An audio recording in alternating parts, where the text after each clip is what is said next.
So there you are, showing up to work on a completely normal day. You grab your coffee, you avoid eye contact with your coworkers, and you head into the lab. Oh, and then you accidentally tear a hole in reality and unleash interdimensional horrors. That's the basic premise for Half-Life, one of the great games I'm starting this channel off with.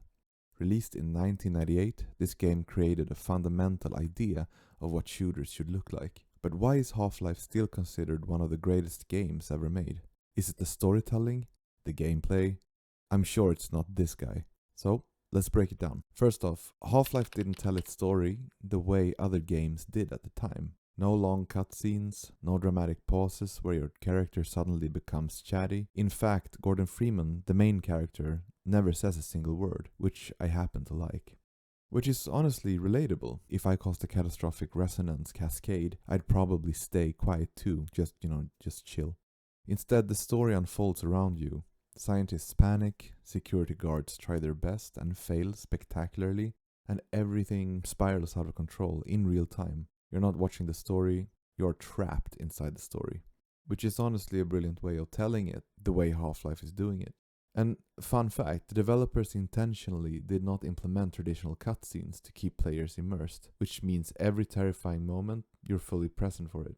No breaks, no escape, just you, your crowbar or gun, and increasingly aggressive aliens around you. So let's talk gameplay. Before Half-Life, first-person shooters were mostly about running fast and shooting faster. I mean, it's fun, but also about as deep as a puddle. Half-Life changed that by adding environmental storytelling, puzzles, and most importantly, physics-based interactions, which later became an important part of many shooter games. You're not just shooting enemies, you're navigating hazardous environments, you're solving problems, and occasionally using explosives in, well, questionable ways. And the weapons were also iconic. So you have your standard guns, but then there's also the experimental stuff. Weapons that feel like they were designed by scientists who were one bad day away from becoming supervillains. And yeah, speaking of, the crowbar. Possibly the most iconic weapon of the 90s. Yeah, of the 90s. It's simple, it's effective, it sends a clear message. I have no idea what I'm doing.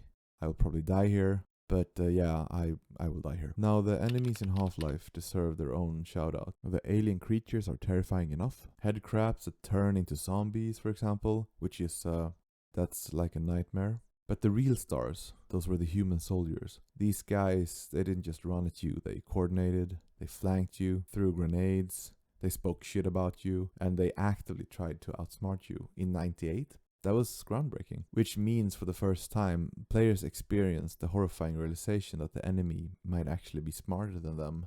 And honestly, for a lot of players, they were. What really makes Half-Life special is its atmosphere. The game starts off with almost mundane, sterile labs, routine procedures, and everything under control. And then, everything goes wrong. The slow descent into chaos is what makes it so effective. 1 minute you're pushing a sample into a machine, the next minute you're dodging explosions, alien creatures, and questionable management decisions. It's dark and tense, and it has this underlying sense of dread that never really goes away. And meanwhile, you're being tossed between scenes as Gordon Freeman. Also, fun fact, the infamous resonance cascade scene was designed to feel overwhelming and disorienting on purpose. So if you felt like everything was spiraling out of control, congratulations. That's exactly what they wanted.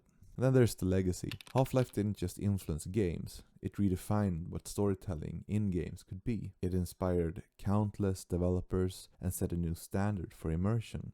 It also gave us mods, and there were a lot of them, but there was one, Counter-Strike.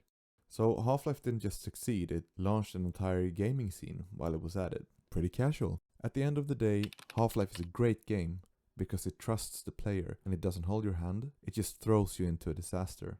As a result, the game really made 12-year-old Greep feel immersed when it was released and played in secret. Somehow, it works very well.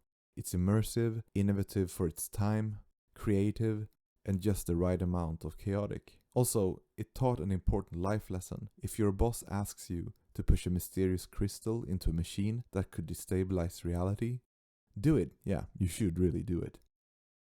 Thank you for watching. If you enjoyed this deep dive into one of gaming's most legendary disasters, don't forget to like, subscribe, and please try to avoid interdimensional experiments.